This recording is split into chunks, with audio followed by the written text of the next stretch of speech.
Puldapi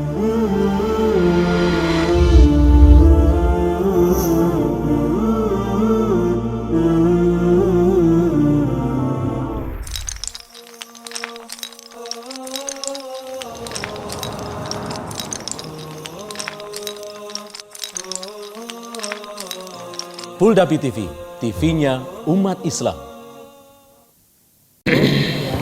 Seperti tadi yang disampaikan Ustaz Amin, kita lanjutkan untuk sesi diskusi. Sebenarnya ini intinya ya, di sini intinya. Tapi malah teman-teman banyak yang punya kebutuhan dan keperluan lain sehingga tidak bisa melanjutkan diskusinya untuk menghasilkan satu rekomendasi atau apapun yang dibutuhkan bagi pesantren masing-masing. Ya, ini Ustaz Amin sudah hadir, nawakili untuk memulai ya biar agak lebih cepat ya. Baik, silakan Anda kembalikan ke Ustaz Amin yang mau bertanya. Silakan kita. Ya. Baik ikhwah sekalian, alhamdulillah masih sekitar 40% ya jumlah peserta. Dan jika ada yang ingin didiskusikan terkait dua materi yang tadi disampaikan oleh Prof. Taufik maupun Ustaz Wahab, kita buka sesi sekarang ini untuk diskusi secara mendalam. Nah, ini yang pertama atau masukan pertama dari Assalamualaikum warahmatullahi wabarakatuh. Waalaikumsalam warahmatullahi wabarakatuh. Alhamdulillah, materi yang sangat berharga pada hari ini. Hanya ingin menyampaikan saja. Jadi menemukan itu budaya lingkungan di rumah itu dibawa ke lingkungan pondok. Nah, itu terjadi ketika masa PPKM, artinya anak itu agak sedikit spend liburnya panjang gitu ya. Jadi bukan budaya lingkungan pondok yang dibawa ke lingkungan rumah. Jadi ada friksi lah di situ. Dan pada akhirnya kami sebagai penyelenggara pendidikan dan pengasuhan ini ibaratnya harus kerja ekstra gitu kan. Jadi di satu sisi wali santri itu menyerahkan sepenuhnya gitu pada pondok, intinya dibina lah, asal tidak bonyok gitu. Maka dalam hal ini itu kira-kira apa gitu untuk sinergi antara kami sebagai penyelenggara pendidikan dan pengasuhan di pondok dengan komite wali santri ini. Mungkin butuh pengalaman juga gitu sebagai pengasuhan sendiri.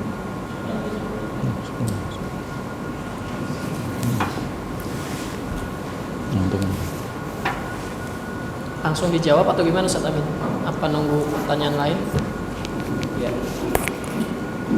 Mungkin bisa langsung ditanggapi atau berikan masukan. Perlu ini Ustadz, dibuat ketika santri itu mau keluar dari pondok, itu ada, kalau di kami itu namanya report adab ya, atau report akhlak. Kondisi kan kita kan punya penilaian akhlak untuk kenaikan kelas itu. Mestinya ada reportnya secara tertulis, kondisi Ananda begini. Saya mengembalikan Ananda ke rumah dalam kondisi seperti ini. Maka nanti besok ketika mau dibawa ke pondok, ya nggak jauh dari ini. Biar orang tua punya kesadaran terukur apa tidak antara sebelum pulang masih di pondok dan ketika dia pulang ke rumah. Dan ketika nanti dia memasukkan ke pondok, itu ada rekap dari orang tua, kondisi anak seperti apa. Kondisi anak sekarang sudah mulai pintar main game, bla bla bla bla bla. Sehingga orang tua itu ngerti, kok anak saya jadi buruk di rumah ya. Ada rekap gitu. Kemudian Berita acara. ya kayak berita acara. Serah terima. Kemudian dibuka pintu untuk diskusi.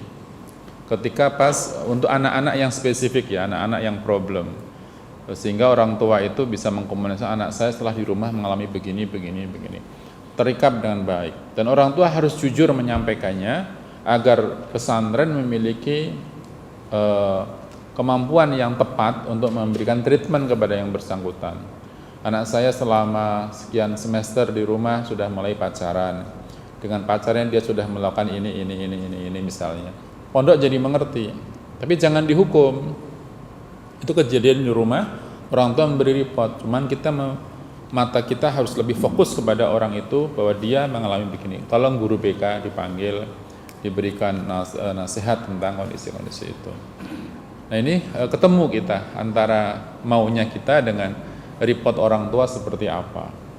Karena orang tua jangan mau enaknya sendiri menyerahkan ke pesantren sudah bayar, yang penting beres, nggak bisa begitu. Kondisi anak seperti apa? Gelombang perubahan perilaku ketika pandemi itu luar biasa dampaknya. Efektivitas pesantren itu justru di pesantren tadi dikatakan mestinya masuk pesantren itu membawa perubahan budaya pesantren untuk membuat perubahan di rumah. Sekarang dibalik, budaya rumah merubah kondisi di pesantren. Nah ini ada buku semacam report untuk kepada orang tua kondisi Ananda seperti apa, dan orang tua juga memberikan report kepada kita kondisi Ananda seperti apa. Saya pikir itu bisa dilakukan Ustaz.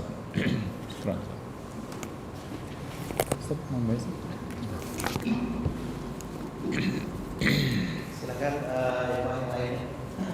Jadi masukannya adalah terkait dengan memberikan report. Ini terkadang juga menjadi kendala, Bro. Okay. Terkait dengan membuat report ini, catatan ini, karena di beberapa pesantren mungkin masih belum terbiasa untuk menulis atau mencatat di kegiatan apa tidak tercatat, kemudian ada pelanggaran dan seterusnya. Itu mungkin yang tercatat itu hanya yang pelanggaran yang besar gitu ya. Nah, itu yang tercatat. Tapi kalau yang biasa-biasa itu biasanya tidak tercatat. Nah, ini mungkin perlu ada tipsnya atau bagaimana untuk mewujudkan itu. Ya bidang kepengasuhan ya harus membuat kayak loker administratif tentang bagaimana report anak-anak itu. Itulah pentingnya beliau ini kan S2-nya administrasi pendidikan itu. Jadinya nanti beliau yang bikin itu nanti. Administrasi pendidikan, mengadministrasikan gitu, hal semacam itu. Problem di pesantren itu masalah administrasi. Ustadz itu biasanya lemah dalam manajemen. Perlu ilmu umum menurut saya untuk mengatur manajemen pesantren. Afwan ya, lulusan Madinah dibandingkan dengan lulusan UIN dalam hal metodologi itu menang UIN. Metodologi nggih. Tapi dalam lulusan kita nggak bicara tentang ilmu diniyah, bukan. Metodologi. Misalnya saya punya teman lulusan S1, S2, S3 di Saudi. Ketika bikin paper, nggak bunyi papernya. Kan papernya isinya Al-Quran dan hadis gitu terus gitu. Padahal dalam jurnal yang dimaui itu ada analisisnya. Beliau bilang, saya nggak berani menganalisis. Itu Al-Quran dan hadisnya sudah cukup kata beliau. Tapi itu nggak bunyi Ustadz, harus dibunyi-bunyiin Ustadz. Ada referensinya. Udah antum aja yang buatin gitu. Bahasanya nggak bisa, ilmunya antum gitu. Nah, akhirnya kepikir perlu ada namanya pelatihan penulisan, perlu adanya keterampilan ini, keterampilan itu. Nah, kondisi itu saya masuk ke beberapa pesantren untuk melakukan audit pesantren. Ini perlu audit pesantren, perlu dapi lagi kembali.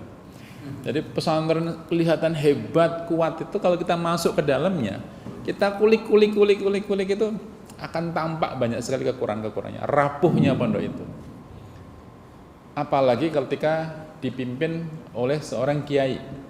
Dalam arti kiai itu adalah definisi saya biasanya Pak Kiai itu di yang pondok tradisional Ustaz, yang tradisional ini ya. Rekening itu ya miliknya Pak Kiai. Rekening pesantren, SPP transfer ya rekeningnya Pak Kiai. Pak Kiai punya tabungannya di rekeningnya itu. Uang Pak Kiai dengan uang SPP mana? Ya jadi satu di situ gitu loh. Sulit sekali memisahkan dari situ.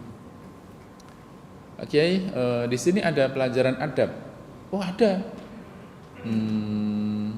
Adabnya saja jadi baik. Oh iya. Kok tahu baik, ngukurnya gimana? Wah itu saya nggak tahu gitu. Apakah setelah diajarin tentang adab itu berkurang kenakalannya? Oh iya. Taunya dari mana? Ya bisa saya rasakan. Tapi objectively itu nggak ada. Nah biasanya Pak Kiai itu dalam hal manajemen agak longgar. Kadang-kadang nggak ada catatannya, nggak dicatat, nggak tercatat. Nah kita yang harus mencatatnya, mengadministrasikannya. Kayaknya ini dulu Aminullah itu dulu pernah melanggar nih tahun sekian ini. Ini berarti pelanggaran kedua nih sekarang. Loh mana buktinya? Nggak ada gitu. Ngomong kira-kira saja. Nah itu problem kelemahan. Tapi sekarang kalau pondok-pondok modern begitu ya, tentu sekarang ustadz itu sudah menguasai teknologi, sudah keren-keren. Sekarang ada ini pernah dengar namanya I Love Quran dari Malaysia itu. Kemarin saya baru zoom dengan mereka bagaimana ustadz metode menghafal Al-Quran sudah dengan IT semuanya. Ini jadi bisa dipantau. Sekarang ini Ustadz Wahab sedang menyimak bacaannya siapa, sudah hafal berapa juz, kemudian kekurangannya apa. Ada reportnya per sesinya. Dibuka aja nanti I Love Quran, bisa dipelajari sistemnya untuk kita buat di sistem kita. Jadi kita kalau bisa itu mempelajari sistemnya orang lain terus dibuat di sistemnya kita. Ada orang yang suka begitu, utak-utik. Ustadz Wahab juga begitu, ngutik sistem dibuat sendiri. Kayak tadi KPI itu ya nggak ada bukunya, SOP itu nggak ada bukunya, jadi bikin sendiri. Kayak ya Ustadz Wahab suka mendesain, suka merencanakan sesuatu, itu akan dapat. Lama-lama bisa. Nah monggo nanti pelan-pelan ya kita harus berubah ke arah sana, terutama administrasinya itu. Penting administrasi. Gitu Ustaz. Monggo yang lain Ustaz. Antum Ustaz. Ya. Iya, karena pertanyaannya administratif ya. Dari tadi juga sarannya agar sama-sama kuat, memang kita perlu sesuatu yang tertulis. Jangan sampai saling klaim tapi debat kusir. Orang akan mengakui kebenaran kalau kita bisa menunjukkan bukti sebagaimana juga dalam hadis disampaikan kan ya. Al-bayyinah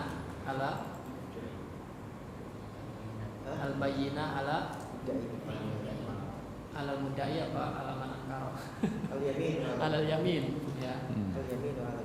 Al yamin ala man ankara gitu ya. Jadi jangan sampai nanti debat kusir. Islam sudah ngajarin kalau mau membenarkan sesuatu ya tunjukkan buktinya apa.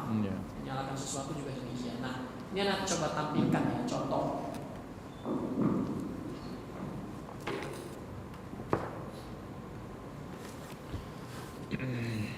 Makanya anak itu tidak suka dengan model pengasuhan zoom-zooman. Ya, kenapa? Karena ini bukan ibu yang bisa lewat laptop, harus terjun melihat kondisi di lapangan dan seterusnya. Ini SOP banyak ya. Ini SOP banyak. Cuman tadi kaitan dengan pertanyaan itu, anak ingin menunjukkan salah satu jurnal dan anekdota rekod supaya nanti bisa dibuat rapot pengasuhannya.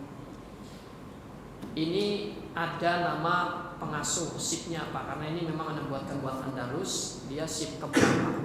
Ada shift pagi dan shift malam. Aspek panduan ini kaitan dengan pengasuhan berbasis fitrah yang mengajarkan satu pembiasaan dari 6 aspek. Kemudian akan ada catatan-catatan santri di sini, sikap-sikapnya yang ini sudah dirancang bagaimana si guru mengisinya, sikapnya, kemudian keaktifannya dan seterusnya. Yang kedua, jurnal tentang kerja si pengasuh itu sendiri. Di shift pagi ada 12, di shift malam ada 12 juga, tapi isinya berbeda yang shift pagi dengan malam. Yang pagi itu ngapain saja, membangunkan santri qiyamul lail, makannya juga kena dia dimakan yang pagi atau apa, dan siang mengawasi mandi santri gitu ya. Iya, mengawasi santri mandi ini bukan anak mandi dibuka diliatin ya, bukan ya, hati-hati. Jadi mengawasi ini tertib enggak, airnya berantakan atau tidak, atau cipretannya sampai membanjiri, air habis dipakai. Jadi sampai ada pesantren itu bagus, dijatah anak itu harus 1 ember, tidak boleh lebih untuk menghemat air. Karena kalau tidak dibagi seperti itu, anak menghabiskan dan mendolimi yang lain sudah habis. Ada pesantren sebagian yang memang kondisi airnya sulit, dijatah sudah, bocorkan. Jadi keran penutup ada di luar, ditutup. Dah, dia cukup nggak cukup. Ini kan juga bagian dari mengajarkan sunnah, suruh irit dengan air. Nah, mengawasi mandi kurang lebih begitu. Nanti SOP-nya ada sendiri nih. Ini kan baru globalnya pekerjaan musyrif begini. Nanti dari sini akan muncul rapot yang dimaksud tadi, ya. Kayak mulai enggak, musyrifnya aja jalanin enggak. Kalau musyrifnya enggak jalanin, mana mungkin santrinya jalanin juga. Maksudnya mana mungkin bisa terdata, gitu kan? Kemudian membangunkan, kemudian mengawasi makan. Makan ini maksudnya apa? Supaya anak-anak dibiasakan dengan adab-adab tertentu yang sudah menjadi baku dalam Islam, sehingga anak-anak betul-betul terdampingi begitu melakukan hal itu. Ya, semua ini kalau tadi pengasuhnya tidak terlatih nggak akan bisa menjalani.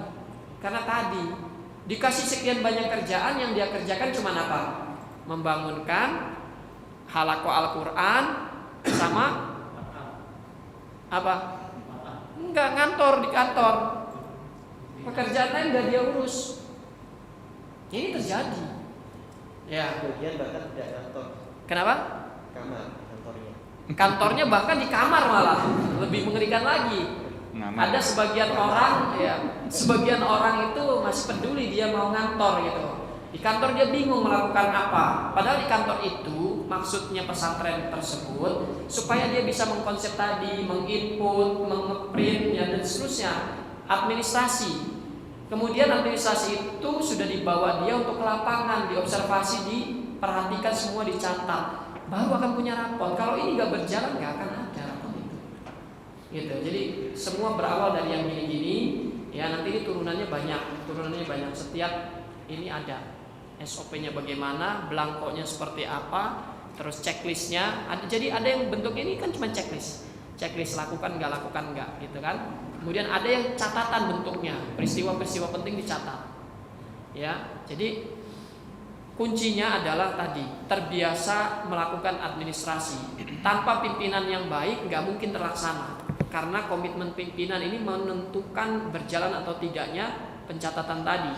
Nah, ini bisa berjalan kalau KPI-nya ditegakkan. Apa tuh KPI? Bukan Komisi Perlindungan Indonesia. Tapi Key Performance Indicator, gitu ya. Nah, ini supaya mengukur orang, bukan menghakimi, ya, tetapi betul-betul diukur. Ya, apa saja. Nantilah kalau ada waktu luang, biar kesempatan yang lain bisa bertanya dulu. Insyaallah. Terima kasih. Nah, ini sebentar Ustaz. Iya, silakan. Akan bagus ya kalau seandainya kayak gini ini jangan dalam bentuk kertas, dalam bentuk aplikasi. Betul. Sehingga diinstal di HP. Musyrif itu tinggal klik, gak akan hilang. Kertas mana ya dulu, mana ya, numpuk di sana, ya di HP itu. Tapi jangan sampai HP-nya hilang. Hilang udah buyar semua. Nah, itu pelan-pelan dibuat kertas, bikin aplikasi. Isinya HP itu aplikasi manajemen mutu pesantren. Karena keren. Satu pondok bisa punya mungkin 10 aplikasi, 15 aplikasi untuk ngukur ini, kepengasuhan aplikasi sendiri. Nanti orang tua itu bahkan bisa mengecek kondisi anak saya seperti apa dengan aplikasi itu. Nanti disetting aplikasinya yang bisa dilihat orang tua, yang bisa dilihat oleh mudir, yang bisa dilihat oleh siapa. Nah, ini maka wah keren nantinya seperti itu. Ustaz. Silakan, Ustaz. Menyambung apa yang disampaikan oleh Profesor, Alhamdulillah di Albina sudah berjalan. Masya Allah. Aplikasi itu termasuk tadi yang disampaikan Ustaz Wahab juga terkait dengan uang jajan santri. Kita sudah cashless seluruhnya. Santri itu hanya menggunakan kartu santri, jajan ke kantin itu cukup di scan, di debit sesuai dengan apa yang dia keluarkan.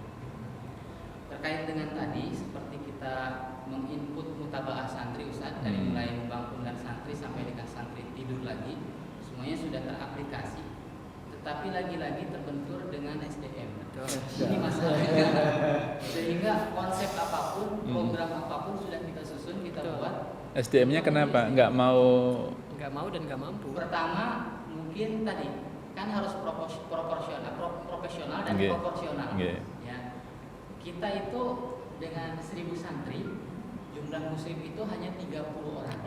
Nah, 1000 santri. muslimnya 1 banding 35. SMA 800 mungkin ya, di Jawa 30. mungkin sekitar 1000. berarti 1 Maka banding 35-an. untuk mencapai 35-an idealisme seperti yang disampaikan tadi, baik oleh Prof maupun oleh Ustadz, ini menjadi kendala yang sangat luar biasa. Iya. Dan lagi-lagi seperti yang tadi disampaikan juga oleh Prof, mungkin belum terdengar oleh pimpinan. Tapi kita sudah berusaha untuk menyampaikan, tapi komunikasi itu belum ada. Dan harapannya Puldapi ini menjadi jembatan. Itu yang menyampaikan. Ini loh hasil penelitian para ahli, kemudian hasil dari pelatihan, bahwa kesimpulannya pasti arahnya ke sana. Kita itu harus proporsional dan profesional. Seprofesional apapun, sehebat apapun program aplikasi yang kita buat, tetapi kita tidak bisa melaksanakannya. Betul. Cuma. Iya. Terbayang ya, misalnya sehari 1 orang handle 35 orang. Input aja 3 hari, nginput 35 kali, habis waktunya. Nggak bisa ngerjakan yang lainnya. Nginput 30 itu seperti orang bikin rapot setiap hari gitu. Itu baru 1 pekerjaan. Padahal musyrif itu nanti akan menginput aplikasinya, nanti beberapa aplikasi. Ya kebayang menurut saya akan ya. Padahal itu aplikasi bentuknya. Yang kemana-mana mainan HP dan mainan aplikasi itu kadang-kadang nggak kelihatan bedanya. Padahal musyrif lagi mainan HP sebenarnya. Tapi sebenarnya bilangnya itu lagi mainan aplikasi. Atau mungkin juga itu disambi main yang lain sehingga main game atau apa sehingga jadi lama. Tapi ya kembali ke situ, bagus kalau disuarakan nanti mudir harus punya sensitivitas lah di situ agar efektif. Saya yakin kalau mudir itu paham bahwa tujuannya apa, kondisinya apa, mestinya ya mengurangi budget, menambah budget, insyaallah nggak apa-apa. Sudah berapa Ustaz di sana sekarang salary untuk ini? Alhamdulillah di atas 3 Ustaz. Nah, dulu belum ada 3 waktu saya bilang minimal 3 saya bilang gitu. Sekarang sudah di atas 3. Berarti insyaallah next tambah 5 misalnya. Okay. Ya, saya nambahkan sedikit. Betul tadi kendala. Lagi-lagi saya kembalikan yang namanya sumber mutu pendidikan itu instrumen utamanya guru ya dan pengasuh kalau di pengasuhan. Makanya cerita ini bukan satu-satunya Ustaz. Saya dengar langsung ada 2 sekolah berbayar mahal. Dia menghabiskan yang satu sekolah itu 1 miliar untuk proses peng-IT-an semua kegiatan. Yang satu lagi membayar tidak kurang dari 700 juta. Itu. Tapi semuanya sampai sekarang tidak termanfaatkan dengan baik, bahkan cenderung terbengkalai. Karena SDM tadi. Nah, kalau tadi yang dibayangkan Prof Taufik bahwa menyusun itu, menginput itu melelahkan, betul. Tapi itu kembali kepada habit, komitmen, dan kemauan bahwa itu penting. Nah, kenapa? Anas kasih contoh yang baik nih. Al-Irsyad itu untuk menjalankan siakap ya, di Andalus juga sedang berjalan. Itu butuh waktu adaptasi yang tidak sebentar, sampai 3 tahun. Baru mereka itu terdisiplinkan mengisi absen, jurnal, input nilai, dan semua yang paling prinsip ada datanya semua dinikmati oleh wali santri. Sekarang saya sebagai wali santri di Al-Irsyad itu nyaman, nggak perlu saya tanya-tanya ustadznya berapa nilai anak saya, terupload selalu sesuai tepat waktunya. Saya mau lihat anak saya hadir nggak dalam pelajaran ini, saya korelasikan nilai dengan kehadiran, dengan materi yang diajarkan, semua ada tersedia. Kemudian tentang SPP juga uang tabungan tadi terreport ya. Kuncinya adalah pada konsistensi si pimpinan untuk terus mengawal. Karena khawatir seperti tadi, dia buat dulu sistem tapi tidak nyiapin SDM. Akhirnya ini nggak ada yang menjalankan, rugi. Ininya juga tidak bisa. Dia rekrut lagi susah, budayanya belum terbentuk. Jadi harus sejalan antara budaya dengan sistem. Makanya Ana sengaja menampilkan yang kertas dulu. Dari kertas ini jalan nggak? Dan membedakan benar tadi antara orang yang menginput dan tidak itu susah kalau di HP. Jangan-jangan dia tiap hari pegangin HP bukan input, tapi mainan yang lain, gitu. Jadi plus minus, yang penting konsistensi dulu yang dijalankan. Ustadz, kalau di sana ada nggak evaluasi untuk pengasuh? Evaluasi internal ada Ustaz. Internal itu gimana maksudnya? Yang jadi yang mengisi itu kan ada koordinator pengasuh ya. Iya. Koordinator pengasuh melakukan koordinasi itu setiap berapa kali? Khusus untuk evaluasi tadi aplikasi Ustaz. Enggak, pekerjaannya pengasuh. Pekerjaan pengasuh. Evaluasi pekerjaannya pengasuh. Kalau secara khusus itu tidak ada karena Wah, itu. seluruhnya itu terpusat di kepala bagian. Jadi untuk evaluasi itu paling kita pekanan aja. Pekanan ada evaluasi. Di rapat rutin. Misalnya gini ya, saya mimpin nih. Ini para pengasuh semua gitu. Ustadz Aminullah, gimana progresnya selama sepekan melakukan apa gitu. Ustadz Amin akan menampilkan di sana. Saya melakukan ini data gini. Terus pekan depan mau merencanakan apa Ustadz? Saya merencanakan ini. Oke. Next Ustadz, terus semua. Sehingga terpantau siapa yang kerja, siapa yang tidak kerja. Nah, ini harus dijalankan secara reguler oleh koordinator di situ itu. Setiap pekan. Ambil waktu 2 jam. Ini juga untuk memastikan terlaksananya program. Kalau dia buat aplikasi kemudian ditinggalkan begitu saja, sudah nggak akan berjalan. Tahu-tahu ketika akhir semester mana laporannya, nggak ada, ya sudah. Tapi kalau seperti ini kan kelihatan. Apalagi udah dibayar mukafaanya sudah 3 lebih gitu ya, sudah tinggi kan, insyaallah. Maka mestinya kan ono rego ono rupa gitu ya. Nah, itu Ustaz, evaluasinya penting. Bagaimana koordinator mengecek pekerjaan itu seperti apa. Berarti mungkin di antara hal yang dibutuhkan adalah terkait dengan manajemen rapat evaluasi yang efektif. Betul. Kalau kayak kamar mandi di kantor-kantor itu kan ada list pekerjaan, checklist ya kan, tiap hari ngerjain apa. Orang masuk kamar mandi terbaca, ini sudah berapa hari nih nggak ada checklist di sini nih. Nah, mestinya mudir ataupun wakil mudir ataupun koordinator itu mengerti dengan aplikasi itu ya. Wah, si fulan nggak kerja nih, nggak beres nih, nggak gitu. Itu bisa terpantau dengan aplikasi itu. Tapi kalau dengan model kertas, sulit mantaunya, harus buka-bukain begitu. Tapi karena mudir akan ngecek, mudir itu kan kerja duduk, terus buka komputer, cek pengasuhan, beres. Oke, ganti yang lain. Itu kerjaan mudir. Tidak hanya sekedar tanda tangan, tetapi tanda tangan tadi itu punya implikasi ngerjakan, ngecek, atau bukan mudir, wakil mudir, atau bukan wakil mudir, apalah, HRD atau apa. Itu yang sering tidak berjalan.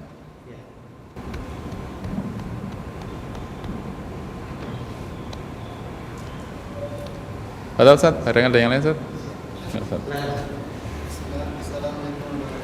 Waalaikumsalam warahmatullahi wabarakatuh.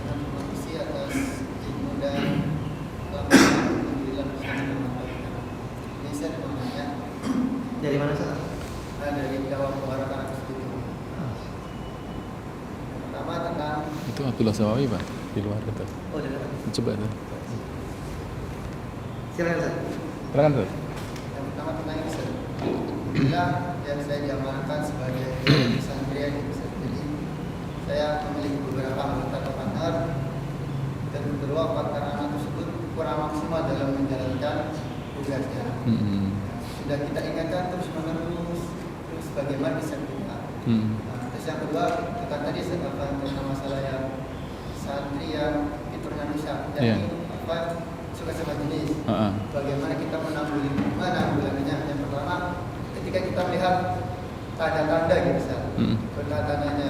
Terus yang kedua, ketika sudah terjadi, dan apakah ada ketika terjadi supaya satu tersebut kembali ke fiturnya ada enggak gitu, Ustaz? Itu SKS-nya berapa yang jelasin ini ya? 2 hari itu pelatihannya besok. Saya nggak tahu apakah besok itu yang hadir hanya dari Andalus? Iya. Oh, dari Andalus. Bisa Ustaz, penyakit mesti ada obatnya kan Ustaz gitu. Hanya bagaimana caranya gitu ya. Pada prinsipnya bisa. Besok itu saya akan menyampaikan tentang 3 hal. Pertama, sebelum para ustadz itu, bukan Ustadz ya? Bukan ya? Bukan. Sebelum para ustadz itu melakukan perubahan, kita harus tahu dulu ustadz itu kena homoseks apa tidak. Masa ustadz kena homoseks? Oh iya, saya sering mengerjai ustadz-ustadz itu, tak kerjain, tak ukur dulu gitu. Kalau tadi sih nggak tak kerjain ya, untuk mengukur apakah bidang pesantren atau bidang pengasuhan itu terkena homoseksual apa tidak. Saya pernah mendapati dari 80 orang yang saya workshop itu 6 indikatornya kuat, tetapi setelah saya perdalam, hakul yakin 2 orang kena. Itu pesantren tahfidz ya. Musyrifnya tuh. Ketua bidang kesantrian. Ketua bidang kesantrian, wakil mudir. Saya telepon itu, tolong yang ini tolong diturunkan tidak jadi pimpinan dan tidak ngurusi kesantrian. Atau kalau enggak dikeluarkan dengan cara yang baik. Kan sulit kan mengeluarkan sesuatu berdasarkan alat ukur kan sulit, bukan perbuatan. Jadi enggak ada pelanggaran, tapi alat saya menunjukkan dia kuat di situnya. Setelah saya investigasi, dia mengatakan, ya saya dulu memang begitu, tapi sekarang sudah tidak. Lah ngisi angketnya sekarang kok, berarti sekarang juga masih begitu itu. Kalau sekarang tidak, dia nggak akan seperti itu. Kemudian yang kedua tentang bagaimana cara mengidentifikasinya, karena harus diberitahu cara ngecek bagaimana seseorang terkena ataukah tidak. Terus kita pelajari tipe-tipe santri yang gampang kena itu seperti apa. Sebagai korban ya, bukan sebagai pelaku, sebagai korban. Karakteristiknya bagaimana? Terus kalau sudah tahu karakteristiknya begitu, terus kita apain? Terus karakteristik homoseksual itu bagaimana? Dulu ini bisa direkam ya? Oke, ngomongnya yang formal berarti.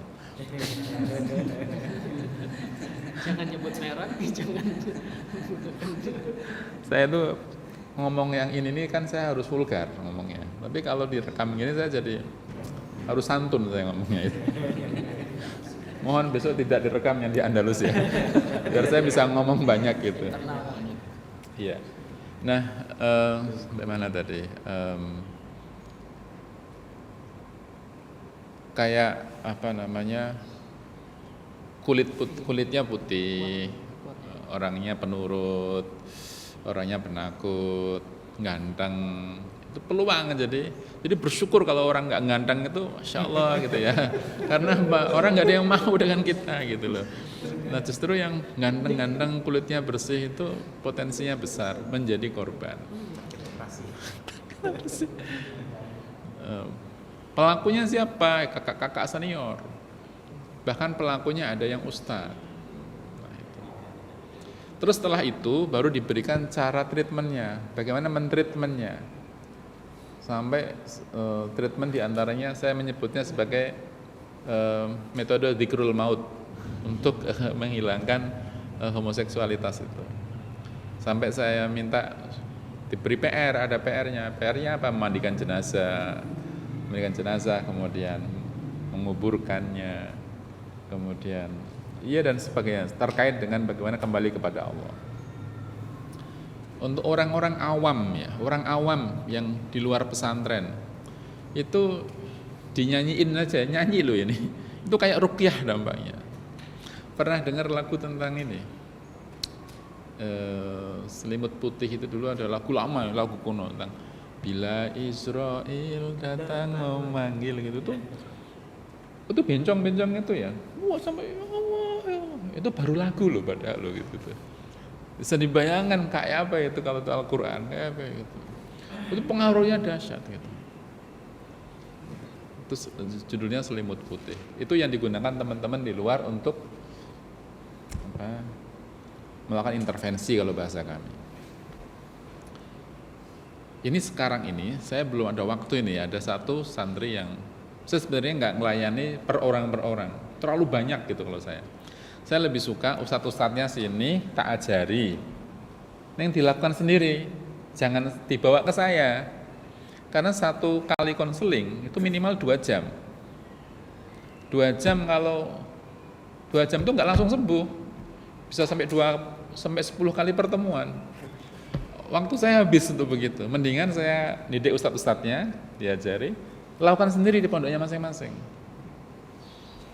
Tapi yang ini spesifik. Yang ini santrinya merasa dirinya homoseks. Jadi santrinya tahu diri, pengen keluar dari pondok. Bapaknya nggak boleh, kamu harus jadi ulama gitu. Saya itu homoseks Pak, saya senang sejenis. Kalau saya nggak keluar dari pondok jadi maldharat untuk teman-teman yang lainnya. Izinkan saya keluar. Nah, terus mutirnya kontak saya, gimana ini anak santri saya? Sebentar, saya ingin ketemu dulu. Itu benar-benar dia homoseks ataukah?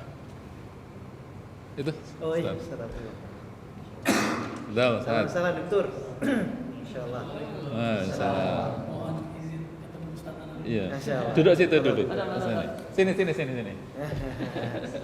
Tangan dulu dong. Oh.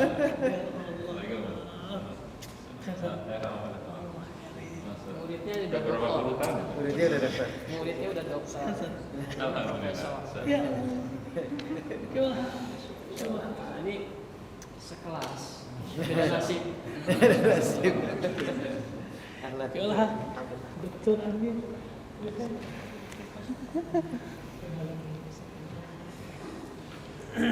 Ana Ustadzin Wahdir Dr. Nur Ahmad Setiawan. Kimi. Ada itu ya dari Kimi. Ajak ke sini, Izin saya. Iya. Masyaallah.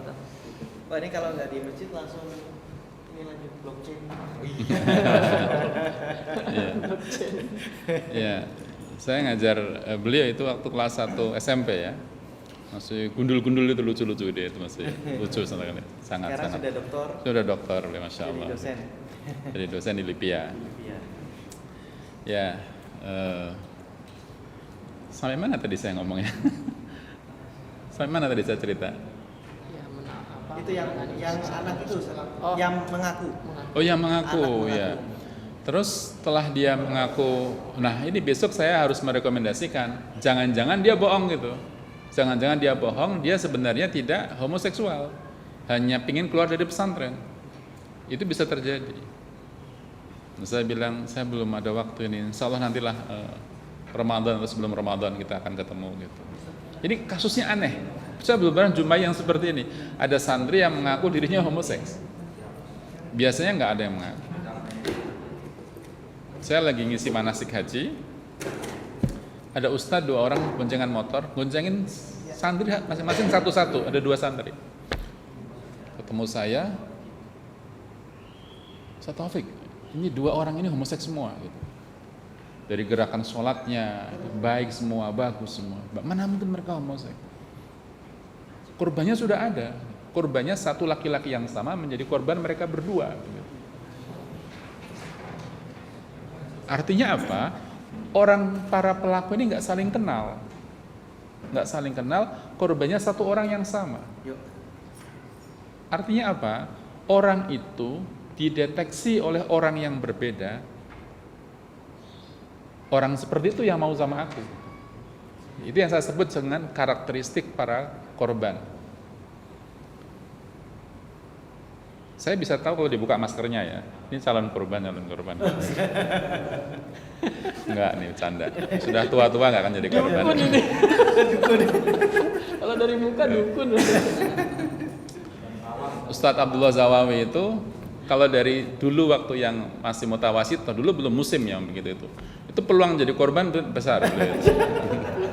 Putih, kecil, imut, gitu lucu, itu gitu ya. Dulu kurus kecil gitu ya. Nah itu suka yang begitu-begitu. Maka Ustadz Afwan ya, itu panjang nanti ceritanya. Sudah kurang 3 menit lagi. Gitu Ustadz ya.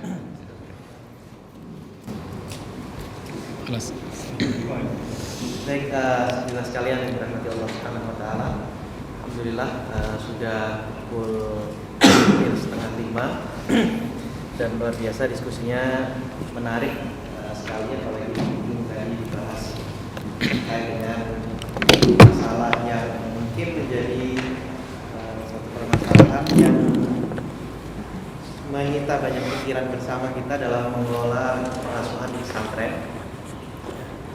Dan beliau tadi menyebutkan punya alat ukur ya, tentang masalah ini, kemudian juga concern dalam melatih hal-hal yang semacam ini, dan insya Allah nanti ini bisa kita jadikan sebagai tema pelatihan berikutnya Ustaz ya. Insya Allah Ustaz ya, Prof, untuk melatih ini. Mengingatkan teman-teman juga saya yakin banyak yang juga memiliki permasalahan yang sama. Rumahnya pulang Asatidz yang dirahmati Allah Subhanahu wa taala. Terakhir sebelum nanti kita menutup acara ini, Paling cepat. kami ingin harapan dari Departemen Pendidikan adalah dari acara ini ada follow up yang berkelanjutan, tidak berhenti di acara ini saja. Ini dia bilang Ada izin follow buang up-nya. anaknya ya. Maka nanti silahkan dari antum yang hadir di sini untuk memberikan report kepada pimpinan masing-masing jika ada hal-hal yang memang perlu untuk ditindaklanjuti dalam hal yang lebih teknis. Itu Departemen Pendidikan insya Allah sangat siap untuk memfasilitasinya.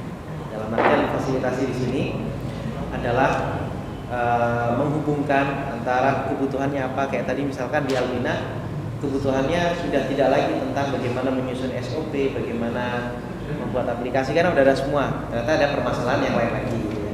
Mungkin tadi yang di Al-Quran bagaimana membuat reportnya itu juga masih menjadi PR. Mungkin di Wadi Mubarak juga ada permasalahan yang lain. Nah ini karena permasalahan itu sifatnya berbeda-beda dari satu lembaga ke lembaga yang lain, maka kita ingin ada nanti pelatihannya yang lebih betul-betul mengarah sesuai dengan kebutuhan masing-masing. Nah, fungsi fasilitator di sini di Departemen Pendidikan adalah menghubungkan tadi, menghubungkan. Nah, tentu saja untuk menghubungkan itu butuh yang namanya pembiayaan. Nah, pembiayaan ini pun ya, di Departemen Pendidikan akan mencoba untuk sharing solusi. Sharing solusi ini fungsinya kita berorganisasi gitu ya. Alhamdulillah di Puldap itu kan lengkap, divisinya lengkap. Ada pendidikan, ada dakwah, ada ekonomi, ada sosial, ada informasi, dan ada hukum. Ya. Nah, ini lengkap sekali. Maka ini kalau tidak kita sinergikan akan menjadi kekuatan yang berjalan sendiri-sendiri sehingga tidak maksimal. Ya kita bisa sinergikan. Jika ada pesantren yang sudah kuat kemudian siap untuk sharing, itu juga sangat luar biasa ya. Misalkan Wadi Mubarak membangun misalnya ingin membangun sistem terkait dengan tadi aplikasi untuk pengasuhan. Ternyata di Albina sudah ada. Nah ini kita bisa fasilitasi, ketemukan bagaimana nanti dari Albina yang expert dalam hal itu datang untuk kemudian mengajarkan, melatihkan, bahkan sampai ke mengimplementasikannya. Dan ini kekuatan ini kalau kita jalin itu akan menjadi hal yang luar biasa. Hal yang luar biasa. Nah, kalau kami di Andalus, saya dengan Ustaz Wahab juga sedang mengarah ke sana, juga sama. Ya, kita sering konsultasi dengan teman-teman di pesantren-pesantren lain yang mendapatkan banyak masukan. Ya, mungkin diantaranya bisa di-sharingkan adalah kalau terkait dengan pengasuhan, ya tadi sebatas yang tadi Ustaz Wahab sampaikan itu sudah mulai untuk dijalankan. Jadi kalau ada yang mau menyusun tentang SOP pengasuhan itu seperti apa, membangun sistemnya, manajemen dan seterusnya, insya Allah nanti dari Al-Andalus, diantaranya tidak hanya Andalus saja, sebenarnya banyak pesantren lain juga yang mungkin juga sudah memiliki sistem yang sama. Tapi intinya prinsip dari Departemen Pendidikan ingin seperti itu. Kita menghubungkan, kita berjamaah, kita berorganisasi sehingga kita menjadi kuat bersama. Ini tujuan dari kegiatan ini, sehingga harapannya semua yang hadir di sini nanti ada follow up-nya masing-masing dan kami menunggu dari Departemen Pendidikan. Lalu informasi yang kedua, Puldapi sudah memiliki kantor sekretariat yang tadinya acara ini ingin diselenggarakan di kantor sekretariat. Namun alhamdulillah respon dari antum sekalian luar biasa, sehingga pesertanya ini yang tercatat di daftar hadir ada 39. Ini belum nanti dari orang panitia lokal ya. Mungkin sekitar 40-an. Tadi pesan konsumsinya 50 habis. 50 habis. Jadi sekitar 50. Kalau kantor sekretariat itu hanya menampung maksimal di ruang rapatnya itu hanya maksimal 30. Maka ketika ada antusias banyak, akhirnya terpaksa kita pindahkan acaranya di sini. Kenapa di sini? Karena dekat dengan sekretariat. Nah, di kantor sekretariat Puldapi yang alamatnya sudah pernah kita share, nanti mudah itu untuk di searching di Google Map. Insya Allah di sana standby dari sekretariat Sekjen Puldapi Ustaz Basuni Iskandar. Beliau standby 5 hari kerja, ya, full di sana. Dan nanti dari pendidikan kita akan usahakan untuk ada standby di sana setiap hari Rabu. Jika ada yang ingin diskusi, ya bisa nanti hubungin, kita ketemu di sana untuk membahas tentang hal-hal yang berkaitan dengan pendidikan. Kalau berkaitan dengan yang lain juga bisa, nanti silakan untuk komunikasi. Tapi yang khusus dengan pendidikan nanti bisa melalui saya maupun melalui Ustaz Ani. Nah, ini dua informasi semoga bisa menjadi langkah follow up yang nyata terkait dengan membangun pengasuhan dan konsep pendidikan secara umum di lembaga-lembaga Puldapi.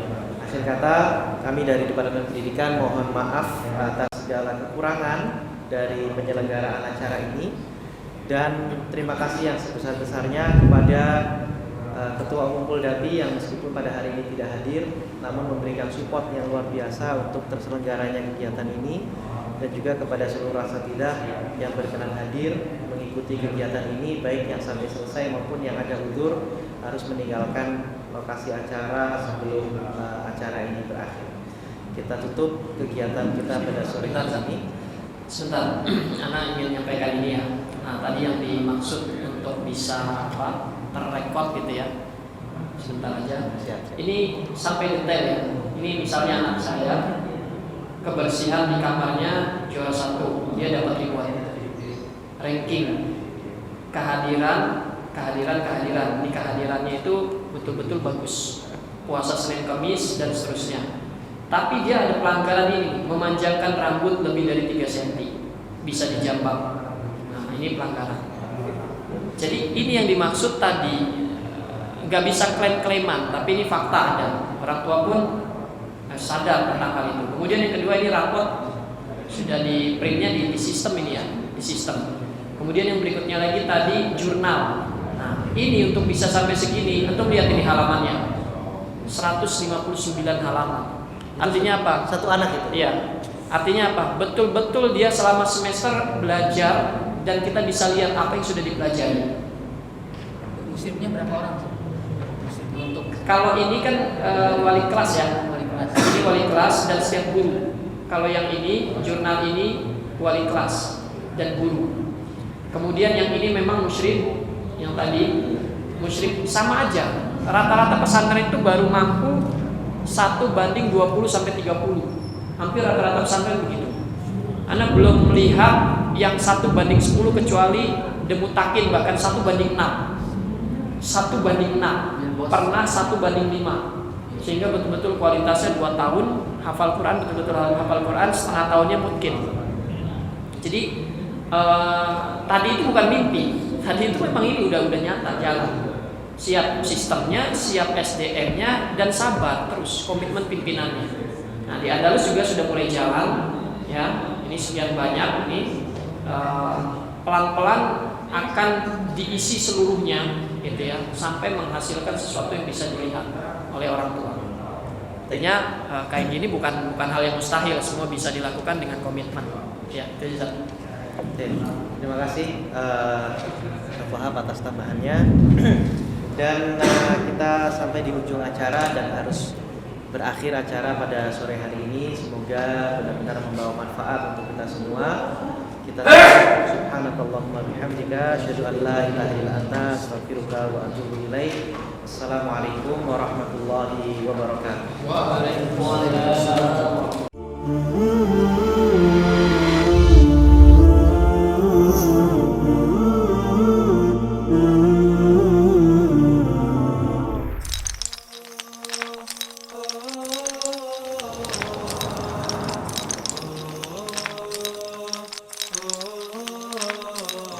Polda PTV, TV-nya umat Islam.